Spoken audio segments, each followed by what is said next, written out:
And good afternoon, and this is your daily devotion 3 days before Christmas for Tuesday, the 22nd of December. Our focus for today is going to be the last chapter of the book of Proverbs.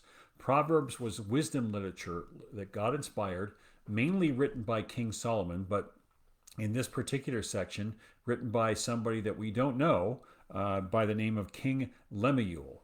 Don't know any history about this particular individual, but God inspired this person to share advice from their mother.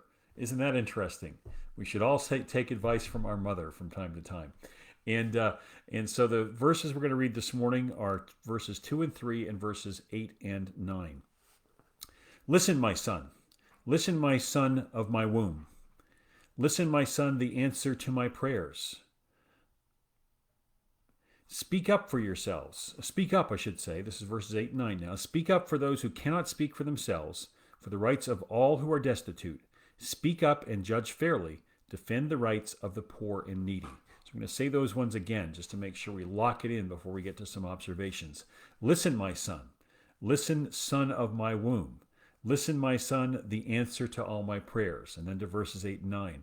Speak up for those who cannot speak for themselves, for the rights of all who are destitute. Speak up and judge fairly. Defend the rights of the needy. Now, observation quite simply is we don't know who King Lemuel is, but his mother gives him some very wise advice, which God must have inspired, because it wouldn't be in the Bible otherwise, and which has found its way then into God's sacred word. So, how might this apply? Well, when it comes to the section verses 8 and 9, I really found that the words of Nicky Gumbel, again, I read the Bible in 1 year, and I read the commentary, and I go off of that and do my own journaling. But every now and then I'm struck by the words that Nicky Gumbel shares. And I want to repeat these pretty much verbatim today because I really think they do apply to us living in Western society. As gifted as we are, the poorest person in North America is richer than 95% of the planet. And so I think these words are very appropriate. And so here's what Nicky Gumbel shared on these passages today. Who are the voiceless in our society who cannot speak for themselves? Who are the people that you and I should be speaking up for? They include the following: the poor. About 10% of the world's population go to bed hungry every single night. Every few seconds, poverty takes a child's life. Today and every day until we act, thousands of children die of avoidable diseases or because they live in poverty. Millions under the age of 5 die every year. Over half of these early child deaths are due to conditions that could be prevented or treated with access to simple, affordable interventions. I think, for example, of the water wells that are being dug in various countries in Africa. One of the simplest ways to prevent dysentery, for example. Number 2, the enslaved. This is stunning. There are now more slaves globally than at the height of the transatlantic slave trade.